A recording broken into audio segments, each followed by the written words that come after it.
මොකද්ද? බ්ලේඩ් එක පාත් වෙනවා. බ්ලේඩ් එක. කොහොම මේක වැඩ කරන්නේ?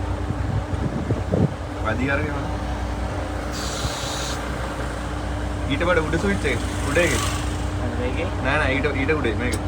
මේක. හා ඒක කැරකෙනවා. බ්ලේඩ් එකද? බ්ලේඩ් එක කරගෙන යනවා. ඊට පස්සේ දෙපැත්තට මේක බ්ලේඩ් එක හරියට මෙහාට ගෙනියන්න නැහැ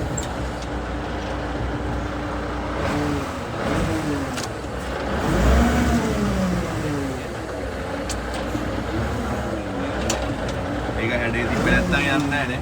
අනිත් එක මොකද්ද? ඒක අර ඉස්සරහා මේ ඉස්සරහා තව එකක් අර පොඩියට තියෙන එකනේ. එයා පැත්තට තියෙන එක. මේකේ පිටිපස්සේ කඩයි. පිටිපස්සේ. මේක හැරි. කඩන්න. ළඟ කපන්න නේ. කවන්න මේක රෝද දෙක ඇලවෙයි. රෝද දෙක ඇල කරන්න ඒක ඔප්ෂන් එකක් නේ. මම හිතන් හිටියේ බ්ලෝඩ් එක වදින්න වෙනවා කියලා. අනිත් මේ ප්ලේට් එක දික් කරන් දෙපැත්තට නේ. උඩ මේකත් ඒකෙම නෑ.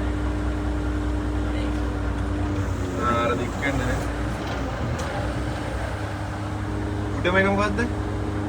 ඔය මේ පිටිපස්සේ. පිටිපස්සේ කරේ. අනිත් මෙහෙමයි. මේකෙන් ගියර් රිවර්ස් එකට 6යි. ගියර් රිවර්ස් එකට 6ක් තියෙනවනේ. ඉස්සරහටත් 6යි. මේක හෑන්ඩ් බ්‍රේක් එක. අනිත් ලිවර් දෙක මොකද? කරදානේ නේ. අර උඩ මේකේ මොකද්ද වෙන්නේ? ඒක සන්රූෆ් කරන්නේ.